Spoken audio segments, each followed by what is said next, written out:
Today now we are discussing about +1 biozoology, the first chapter, the living world.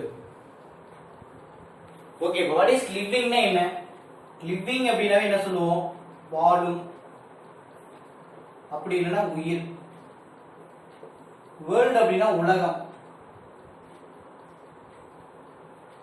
அப்ப என்ன எழுதுவ? உயிர் உலகம். அப்ப லிவிங் வேர்ல்ட் அப்படினாவே உயிர் உலகம் அப்படின்னு சொல்லுவோம். அப்ப உயிர் உலகத்துல என்ன இருக்கு? Okay, the amazing diversity of living organism present in our earth surface, or variety of living organism present in our earth surface, which live in different habitats: air, water, land, trees, etc. Okay, what are the example for living organism? There are three kind of living organism. One, microbes. Second, plants. Third, animals. Okay, what is microbes? The very minute organism is called microbes. Only seen in the microscope. What are the example? Bacteria, virus, fungi, some protozoans. Okay, plants, flowering and non-flowering, cryptogam, peneirogams னு சொல்லுவாங்க. அதுலயும் பாத்தீங்க அப்படினா thallophyta, bryophyta, Pteridophyta.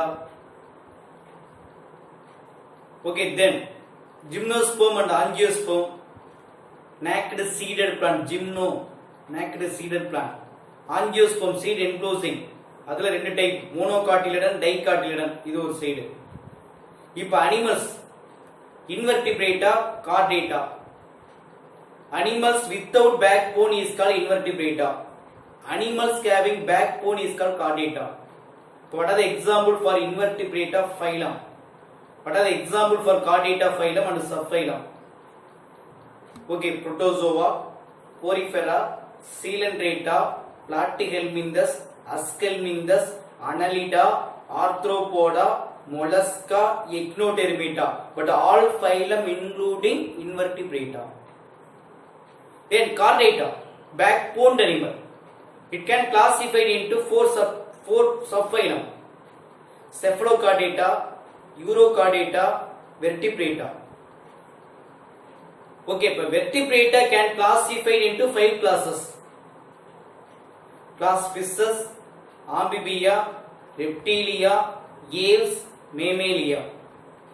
இவ்வளவும் எங்க இருக்கு அப்படினா இந்த வேர்ல்ட்ல. It is a living world, உயிர் உலகத்துல. ஓகே, இப்போ இதுல என்ன இன்ட்ரோடக்ஷன் கொடுத்திருக்காங்க பாரு. சரி, இல்ல 8.7 million species of animal only identified, named, described, classified. அப்ப 8.7 million, 8.7 million animals only identified. That is isolated. Then named, naming. Described. That is explanation. Then classified. Then classified. Understand? Only 8.7 million animals are identified, named, then described and classified. Okay, இவ்வளவுதான் என்ன பண்ணிருக்காங்க? That is வந்து பாத்தீங்க அப்படினா describe பண்ணிருக்காங்க, that is isolate பண்ணிருக்காங்க, கண்டுபிடிச்சிருக்காங்க. ரெண்டு, that is a naming, பெயர் சூட்டி இருக்காங்க, naming animals, then describe the explanation of these animals, finally classified, that is a protozoa, porifera, coelenterata, that is a described or cataloged or classified. Okay, then அப்ப a study report என்ன சொல்லுது பாருங்க. a study report,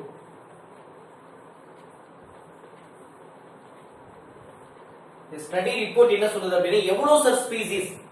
இப்ப 86% of species, that is வந்து பாத்தீங்க அப்படினா animals.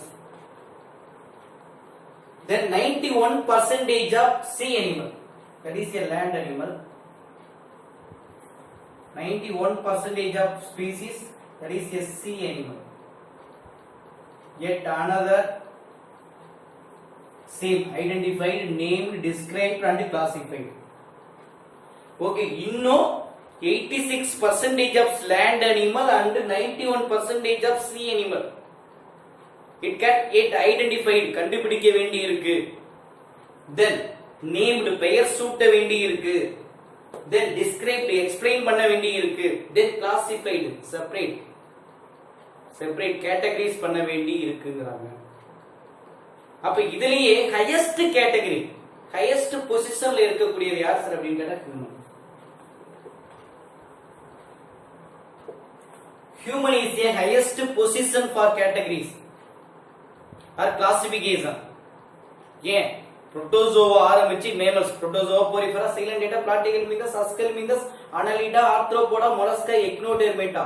இதுல prochordata, cephalochordata, urochordata, vertebrata, class fishes, amphibians, reptiles, apes, mammals. யார் கடைசி லெவல்ல இருக்கா? That is a mammals. That is a highest position in the classification. Okay, our highest rank. Okay, but in this man, human being depending for plants and animals, or depending plants and animals for food and shelter. Okay, there are two type of nutrition irukku. One autotrophic, இன்னொன்னு heterotrophic. Autotrophic plants, that is your own nutrition, prepare for own nutrition. We are example for heterotrophic. Heterotrophic differ. There are two type of, one parasitic and saprophytic. Parasitic means we are example for one of the parasites. Okay, we are depending plants and animals for food and shelter. Okay, we are parasite means only depending. We are depending upon only plants for food. Parasite only depending for food and shelter. Saprophytic. The saprophytic organism to take the food, dead and decaying organic matter. Understand? We are example for heterotrophic. Upon the human depending upon plants and animals for food and shelter. Some example. But the human being can use the animals. Animals எதுக்கெல்லாம் use பண்றாங்க? இப்போ animals can use labor. Labor use பண்றாங்க. ரெண்டாவது farming, agriculture, விவசாயத்துக்காக use பண்றாங்க. Okay, then bed animal. Bed animal use பண்றாங்க. Then economic importance. Economic importance காக பயன்படுத்துறாங்க. ஓகேவா? இப்போ அந்த human being can using for animals for labor. That is a farming. அதாவது மேக்ஸிமம் எதுக்கு யூஸ் பண்றோம்? the plugging, உழவு ஓட்டுறதுன்னு சொல்லுவாங்களே, பட் அது மாதிரி. ரெண்டாவது farming, pet animal. Economic importance, apiculture, sericulture. The culturing of silkworm is called sericulture. It obtaining silk. பட்டு சரி, பனாரஸ் பட்டு, காஞ்சிபுரம் பட்டு, பட்டு எங்க இருந்து எடுக்கறாங்க? That is a silkworm. That is a insect. That is a animal. Honeybees can producing honey. That is a good nutritive food material. Can using for more medicines. That is the economic importance. Okay, so we are understanding for animals. புரிஞ்சுக்கணும் எதை? Unique characteristics of animals. இந்த விலங்கினங்களுடைய special character என்ன? ரெண்டு habitats, place of living organism. there are 5 or 6 habitats: aquatic, terrestrial, semi-terrestrial, aerial, arboreal, burrowing. Animals which live in water, aquatic. Animals which live in land, terrestrial. Animals which live in both water and land, semi-terrestrial. Animals which live in air or flying air is called aerial. Animals which live in tree is called arboreal. Animals which live in under the soil is called burrowing. அப்ப which animal are burrowing, which animal are aerial, which animal are semi terrestrial, land, aquatic அப்படிங்கறது நீ understand பண்ணணும். then behavior, பாம்புனா கடிக்கும், கடிச்சா செத்து போயிடுவோம். நாயினா குறைக்கும், கடிக்கும், அப்ப அதனுடைய பிஹேவியர்ஸ்.